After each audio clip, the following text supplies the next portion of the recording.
Hello everyone, मेरा नाम रुरिति है और मेरे चैनल ट्यूशन मास्टर पर आप सभी का स्वागत है। मैं अपने इस चैनल पर स्टूडेंट्स के लिए उनकी स्टडी से रिलेटेड वीडियोस बनाती हूँ। मेरा ये यूट्यूब चैनल स्पेशली उन स्टूडेंट्स के लिए है जिनके पास फिजिक्स, केमिस्ट्री और मैथमेटिक्स सब्जेक्ट्स हैं। मेरे इस चैनल पर स्टूडेंट्स को ट्यूशन जैसे ही बेनिफिट्स मिलते हैं, वो भी बिल्कुल फ्री में। तो देर किस बात की, मेरे सभी वीडियोस को देखने के लिए मेरे चैनल को सब्सक्राइब करें, साथ ही बेल आइकन को भी प्रेस करें ताकि मेरी हर नई वीडियो का नोटिफिकेशन आपको सबसे पहले मिले। और हाँ, अगर ये वीडियो आपको पसंद आए तो इस वीडियो को लाइक करें और अपने फ्रेंड्स के साथ शेयर करना मत भूलिएगा। तो चलिए आज का टॉपिक शुरू करते हैं।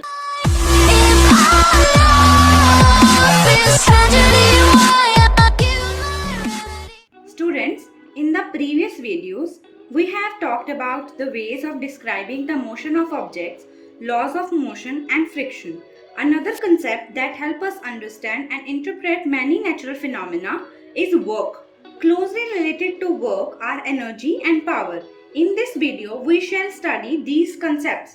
सबसे पहले हम वर्क को स्टडी करेंगे, वर्क की जो डेफिनेशन है उसको स्टडी करेंगे। To understand the way we view work and define work from the point of view of science, let us consider some situations. Work को अंडरस्टैंड करने के लिए और उसको डिफाइन करने के लिए साइंस के पॉइंट ऑफ व्यू से हम कुछ सिचुएशंस को कंसीडर करते हैं। सबसे पहली सिचुएशन हम कंसीडर करेंगे, push a payable laying on a surface. एक पेबल यानी पत्थर को आप पुश करो, सरफेस पे वो लाई कर रहा हुआ है। The payable moves through a distance, कुछ डिस्टेंस के बाद वो मूव करेगा। You exerted a force on the payable, आपने पेबल के ऊपर फोर्स को एक्सर्ट किया, फोर्स को लगाया, and the payable got displaced, और जो पेबल था वो डिस्प्लेस हो गया। In this situation work is done, इस सिचुएशन में वर्क डन हुआ है। जैसे ये कैट है, इसने पेबल को पुश किया, उसने कुछ डिस्टेंस डिस्प्लेस किया, पेबल आगे चला गया। देखो इसने फोर्स एक्सर्ट की, जिस वजह से वो पेबल जो है वो आगे चला गया। देखिए, हाँ देखिए, इसने पेबल को मारा, देखो फोर्स एक्सर्ट करी, पेबल ने अपनी जगह को बदल दिया। ओके, तो इस सिचुएशन में वर्क हुआ है। ठीक है, work is done. Now the second situation is a girl pools a trolley and the trolley moves through a distance. एक जो लड़की थी उसने ट्रॉली को पुल किया, खींचा, and the trolley moves through a distance, वो ट्रॉली एक डिस्टेंस में मूव करी है, थ्रू अ डिस्टेंस मूव करी है।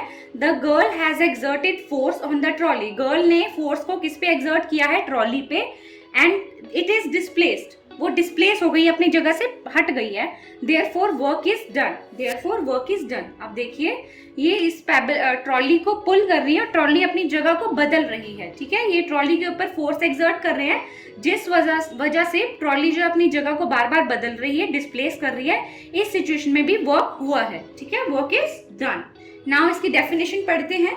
Work definition, if a body get displaced when a force acts on it, अगर कोई बॉडी डिस्प्लेस होती है, अपनी जगह बदलती है जब कोई फोर्स उसके ऊपर एक्ट करती है, work is said to be done. Work को हम बोलते हैं कि इस वक्त वर्क हुआ है, इस समय वक्त हुआ है। ओके, इस समय वर्क हुआ है। Work is measured by the product of force and the displacement of the body along the direction of force. Work को किस तरह से मेजर किया जाता है, product of force and the displacement of body, body कितनी डिस्प्लेस हुई है उस तरह से along the direction of force, force of direction की ही डायरेक्शन में। ओके, तो work done is equal to force into displacement. Force यानी कि जो उसके ऊपर फोर्स लगाई गई, डिस्प्लेसमेंट जिस डायरेक्शन में या जिस जगह पे फोर्स की डायरेक्शन में ही वो बॉडी डिस्प्लेस हुई है, उस तरह हम निकालते हैं वर्क डन। ओके, तो W is equal to F for S, F यानी फोर्स, S यानी डिस्प्लेसमेंट। ओके, आपको डिस्प्लेसमेंट से रिलेटेड कोई भी वीडियो या डिस्प्लेसमेंट, फोर्स, इनसे रिलेटेड कोई भी वीडियोस देखनी है तो आप मेरी प्लेलिस्ट में जाके देख लीजिए, वहां पे आपको मोशन की, laws of motion, force, displacement, ये सब डेफिनेशंस मिल जाएंगी। Now thus by work done by a force acting on an object is equal to the magnitude of force multiplied by the distance moved through the direction of the force। यानी कि जब भी कोई work होगा, force अगर उसके ऊपर act कर रही है तो वो इक्वल मैग्नीट्यूड की होगी, उसे मल्टीप्लाई करेंगे distance moved in the direction of the force. Okay, work has only magnitude, no direction. Work की अपनी सिर्फ मैग्नीट्यूड होती है, कोई उसकी अपनी एक डायरेक्शन नहीं होती, इसलिए it is a scalar quantity. अगर आपको स्केलर और वेक्टर क्वांटिटीज के बारे में जानना है तो मेरी मोशन वाली वीडियो जो मैंने प्लेलिस्ट में है वो आप एक बार जरूर देखना। ओके, तो unit of work is joule, unit of work is joule. 1 joule is amount of work done, 1 joule तब अमाउंट ऑफ वर्क डन होता है on an object when a force of 1 newton displaces it by 1 metre. जब कोई 1 Newton force किसी object के ऊपर लगी है और उसे 1 मीटर तक डिस्प्लेस कर दिया है along the line of action of force, मतलब फोर्स की ही डायरेक्शन में, तो उसे हम तब बोलते हैं कि 1 जूल ऑफ वर्क हुआ है। If a body get displaced by S and the force act on it, अगर कोई बॉडी एस से डिस्प्लेस हुई है और फोर्स उसके ऊपर एक्ट कर रही है तो work is equal to F S cos theta, work is equal to F S cos theta. Theta is the angle between force and displacement, theta जो एंगल है वो किसके बीच का है, फोर्स और डिस्प्लेसमेंट के बीच का, ठीक है। तो W is equal to F S cos theta, F S cos theta, where theta is the angle between force and displacement, okay, जहां पे थीटा जो एंगल किसका है, फोर्स और डिस्प्लेसमेंट के बीच का एंगल है, okay.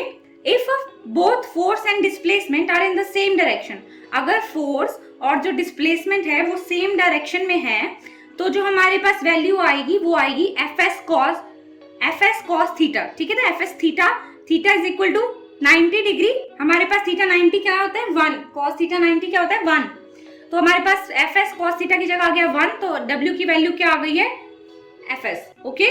If they are in opposite direction, अगर वो ऑपोजिट डायरेक्शन में है, अगर वो ऑपोजिट डायरेक्शन में है then W is equal to 0, तो W क्या हो जाएगा 0, क्योंकि कॉस थीटा 0 कब होता है, ऑपोजिट डायरेक्शन में जा रहे हैं तो वो कॉस थीटा 0 हो जाएगा हमारे पास। तो अगर 0 वहां पुट करेंगे तो हमारे पास क्या आ जाएगी वैल्यू 0, ठीक है।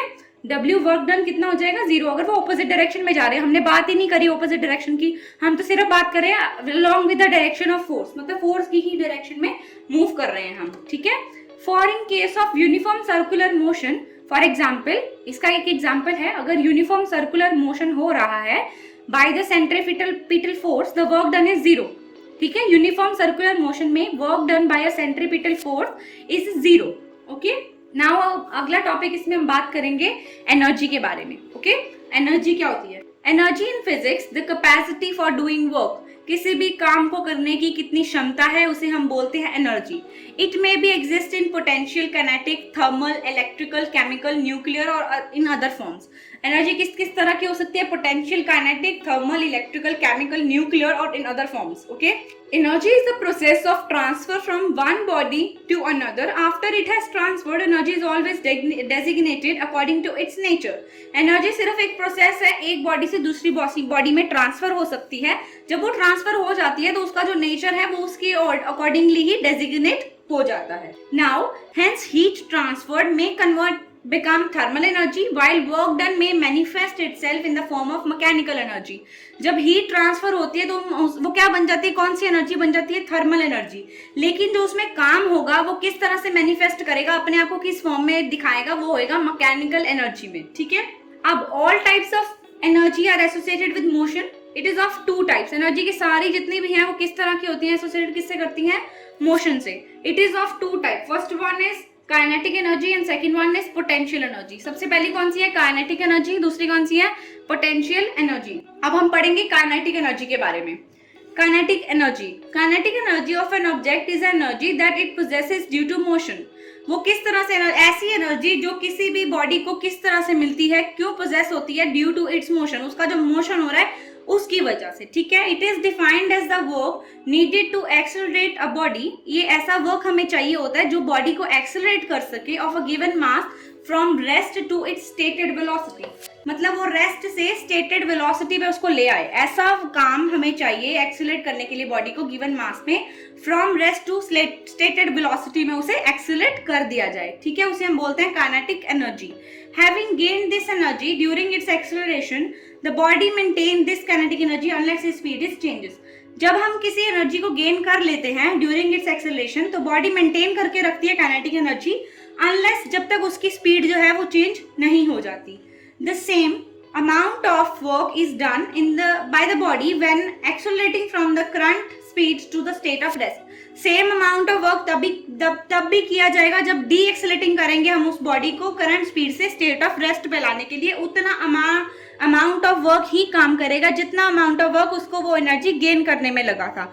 Same amount of energy is done. Okay, same amount of work is done. उसमें भी जब गेन किया गया था उतना amount of work he done किया जाएगा, और अगर उसे एक्सेलरेट करने के बाद स्टेट ऑफ रेस्ट पे लाना है तो उतना अमाउंट ऑफ वर्क ही लिया जाएगा. तो ई के यानी एनर्जी ऑफ काइनेटिक एनर्जी की वैल्यू क्या होती है? Half mv square. क्या होता है? Half mv square.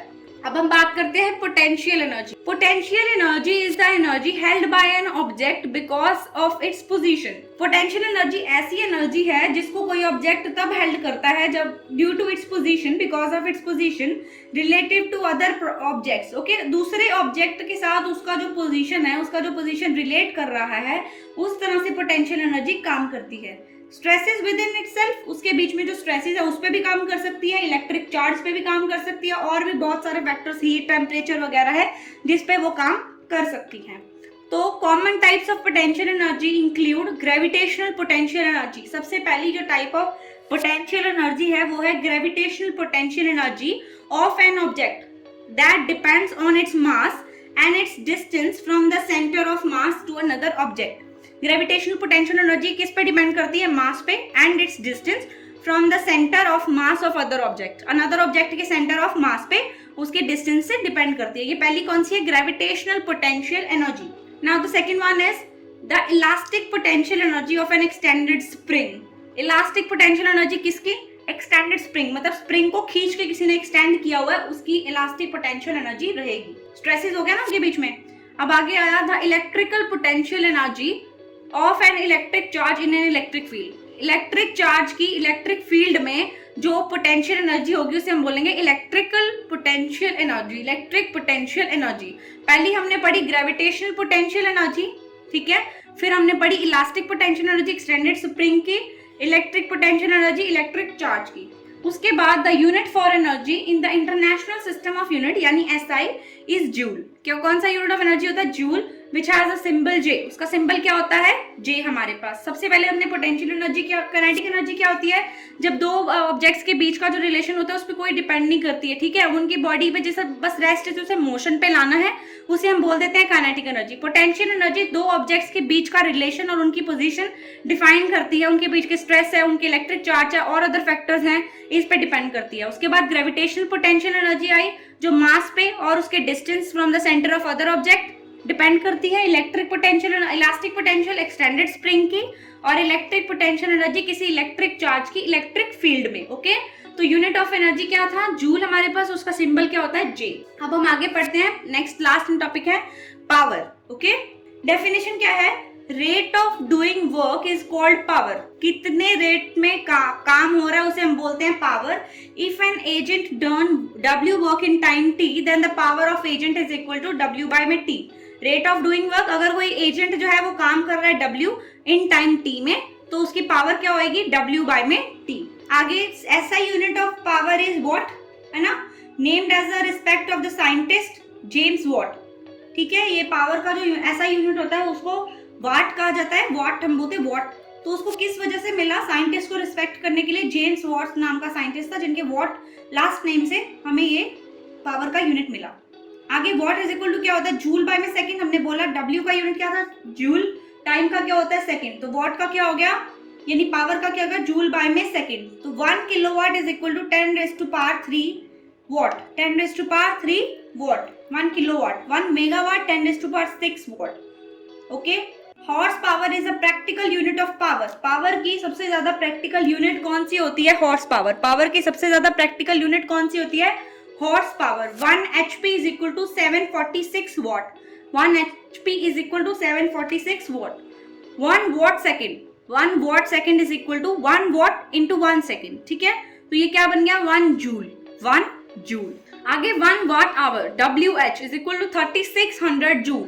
1 watt hour is equal to 3600 joule. आगे 1 kilowatt kWh is equal to 3.6 into 10 raised to power 6 joule. 3.6 into 10 raised to power 6 joule. आगे हमारे पास आया W के किलोवाट. हमारे पास watt, kilowatt, megawatt, horse power are the units of power. WS यानी watt second, watt hour, kilowatt hour are the units of work and energy. ये energy और वर्क के यूनिट्स हैं। सबसे पहले पावर क्या हुआ, rate of doing work is called power. अगर कोई एजेंट काम कर रहा है W और कितने टाइम में कर रहा है T, तो उसकी पावर क्या होगी, W बाय में T। उसके बाद हमने इसका SI यूनिट पढ़ा, SI unit of power is what. उसके बाद हमने ये देखा कि वॉट होता क्या है, what is equal two joule by second. 1 kilowatt कितना होता है, 10⁻³ what. 1 megawatt 10⁻6 what. Horse power practical unit होता है पावर का। 1 हॉर्स पावर कितने वॉट के इक्वल होता है, 746 वॉट के इक्वल होता है। 1 वॉट सेकंड किसके इक्वल होता है, 1 watt into 1 second that is equal to 1 joule. 1 watt hour यानी WH किसके इक्वल होता है, 3600 जूल। उसके बाद 1 किलोवाट आवर किसके इक्वल होता है, 3.6 into 10⁻6 joule. What, kilowatt, megawatt, horse power, ये सब किसके यूनिट्स हुए, पावर के। और WS, WH, kWh यानी कि watt second, watt hour, kilowatt hour are the units of work and energy. आगे हम पढ़ेंगे principle of law of conservation of energy. The principle of energy conservation states that energy is neither be created nor be destroyed. It may transform from one type to another. इस principal में क्या कहा जाता है, principal of law of conservation of energy क्या है कि energy ना तो कभी क्रिएट की जा सकती है ना वो डिस्ट्रॉय की जा सकती है। एनर्जी सिर्फ एक फॉर्म से दूसरे फॉर्म में ट्रांसफर की जा सकती है। ठीक है, क्या बोला मैंने, एनर्जी ना तो कभी क्रिएट की जा सकती है ना ही कभी डिस्ट्रॉय की जा सकती है, वो एक फॉर्म से दूसरे फॉर्म में ट्रांसफॉर्म की जा सकती है। ठीक है, whenever energy is utilized in one form, equal amount of energy is produced in the other form. ये हमने पहले भी पढ़ा था कि वर्क भी सेम अमाउंट में होता है अगर हम करते हैं, वैसे ही एनर्जी अगर एक फॉर्म में मैंने यूटिलाइज कर लिया है और उसे मुझे दूसरे फॉर्म में लेके आना है तो उस इक्वल अमाउंट ऑफ एनर्जी ही मेरे को प्रोड्यूस होगी जितनी मैंने यूज की है, क्योंकि एनर्जी ना तो कभी क्रिएट की जाती है ना ही कभी डिस्ट्रॉय की जाती है। जितनी है उतनी ही रहेगी, लेकिन सिर्फ उसका फॉर्म चेंज हो जाएगा। ठीक है, hence the total energy of the universe is always same. Hence the total energy of uniform is always same. Universe में जितनी भी एनर्जी है उसका जो मैग्नीट्यूड है या उतनी जो एनर्जी है वो हमेशा वही रहेगी, सेम रहेगी। This is called principle of law of conservation of energy. इसे हम कहते हैं principle of conservation of energy.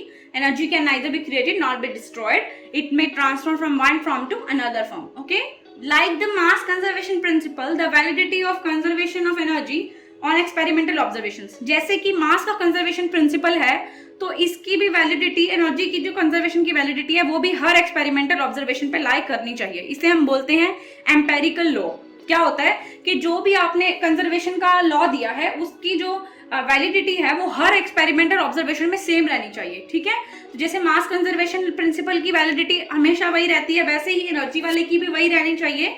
Know experiment has violated the principal of conservation yet. कोई भी एक्सपेरिमेंट अभी तक ऐसा नहीं हुआ जिसने इस लॉ को कि एनर्जी कभी क्रिएट नहीं की जा सकती कभी डिस्ट्रॉय नहीं की जा सकती, इस चीज को वायलेट किया है। ऐसा कोई भी एक्सपेरिमेंट अभी तक नहीं आया है, मतलब कि principal of law of conservation अभी तक रिलाय कर रहा है। ठीक है, इसके साथ ही हमारा वर्क जो topic, work power energy topic exactly finish हो जाता है। तो स्टूडेंट्स, ये था हमारा आज का टॉपिक। उम्मीद है आपको आज का टॉपिक अच्छी तरह से समझ आ गया होगा। फिर भी इस टॉपिक से रिलेटेड आपकी कोई क्वेरी या क्वेश्चन हो तो आप मुझे इंस्टाग्राम पर मैसेज भेज सकते हैं। और हाँ, अपने चैनल ट्यूशन मास्टर को सब्सक्राइब करना मत भूलिएगा।